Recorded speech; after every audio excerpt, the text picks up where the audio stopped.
Ouchi Ego is a kind of a new educational term in Japanese language. There are hundreds and thousands and millions of parents who want to give a great English education to their children. Japan is a monolingual society, so Japanese people always wonder whether early English education can provide us so many good fruits, good results or benefits. Providing an English education early on can do a lot of harm to development of a mother language.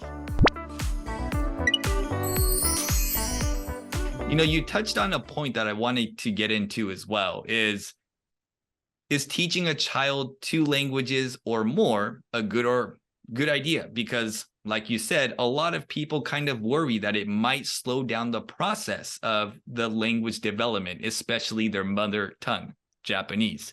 Or it might cause confusion. Like my kid might not know if this is an English word or a Japanese word. To those types of parents, what do you say to them? I think you just briefly mentioned that there are more benefits, you believe, to having 2 languages taught at the same time. But do you think kids get confused if you teach them 2 languages at a young age? I've been involved in primary school's English immersion program. I think I should explain the English immersion program first. In the English immersion program, more than 60% of the curriculum is conducted in English. So Japanese, mother language, and home economics, social studies are only taught in Japanese. But before that, I used to work in a normal Japanese junior senior high school. So when I went to a primary international preschool in Osaka, I was so stumped. I was so surprised to see like 6-year-old kid explain about the organs in English very, very logically. In Japanese, a traditional junior senior high school, still English teachers explain the details of grammar and the contents of the reading in just Japanese. But in English immersion program or in English preschool in Japan, with no problem, kids can absorb both of the languages. Right. Yeah. So what you're saying is that you have seen firsthand that it does not confuse. It does not cause confusion. If anything, it promotes the kids to learn both languages.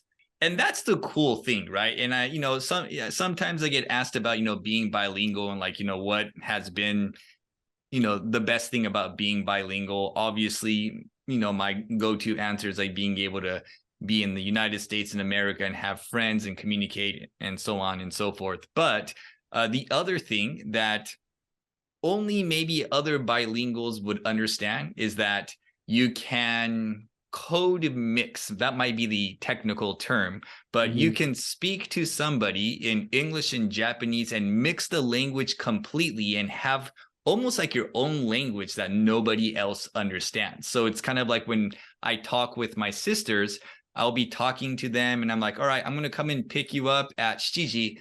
So make sure that you are ready by then. Wakatta. And it's like, there's like all this like English and Japanese being mixed in the same conversation, where that is definitely a huge fun aspect of being able to speak both languages. Because I think when you learn a language at a later age, you're typically thinking in one language and it's very hard to go back and forth between the 2 languages. But at a young age, if you're constantly mixing up the language, then 急に日本語に切り替わっても there's nothing wrong that happens in your mind. 日本語でも英語でも you can speak in both languages. And I feel like that is probably one of the huge benefits of the confusion or quote unquote confusion that happens in your brain as a young child. Yeah, so people should believe more in the brain's like mechanism, and I mean brain is very magical, and like, and there is very very little evidence that bilingual education do a lot of harm to children or even adults. I've been involved in the development of a Japanese English education for such a long time. I often have got a lot of criticism from English teachers or parents that if we put a lot of focus on English education, which leads kids to have a lot of default developing a Japanese language. But it is not true.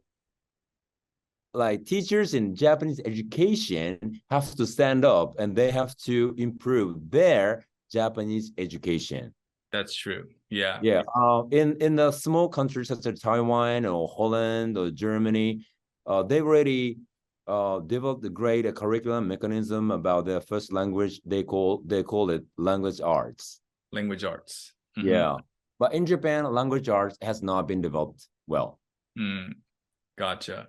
But that's a good point, is that a lot of it is fear-based, right? Or it's the fear of uncertainty. So if we take this approach where majority of our class is going to be in English, then what is going to happen to my kids' Japanese ability? Of course, nobody can predict the future, but us humans, we always fear the worst, right? If we do something that has not been proven in the past, then you automatically worry the worst is going to happen. My kid is not going to be able to speak Japanese. And, I would say that maybe there are certain cases that could happen. But, I think most of us know that the worst thing that you imagine happening in your mind usually never happens, right? It's never that bad. No. Ever, right? It's That's never true. that bad. And you just have to kind of believe that, the approach that you're taking is good. And I think as parents, you have to also be responsible for your kids and their education as well. You can't just dump them at school, leave it up to the teacher, and put everything on the teacher to make sure their kids turn into a bilingual person. Like when they come home, that's when they speak Japanese. So it's going to be on the mom and dad to make sure that they communicate with their kids in Japanese every single day so that they don't forget Japanese, right? Like it's not all on the responsibility of the teachers to make sure these kids magically become bilingual kids, right? So like even the people who want to push English education to their little kids also have the kind of fear as you mentioned. Like when we hold some kind of setsumekai in my elementary school in Tokyo, we always receive a tons of questions. The one of the question is like, if we put our kids in an immersion program, their Japanese is gonna be okay or not? Well, yeah. So they have a lot of like kind of hopes and fears at the same time. Right. Exactly. Yeah. And, from me growing up in a situation where, in a sense, it was like a 50-50 education system. My first 4 or 5 years was in a full private Japanese school. Then I switched on over to a full-time American school. The one thing I can tell everybody listening to this podcast, including all the parents who are kind of worried that their kids might lose out on something, they probably will. Like we live in a world where you want to have everything, but unfortunately it doesn't work like that. There's going to be some parts where you are going to gain from, and there's going to be some parts you are going to lose from.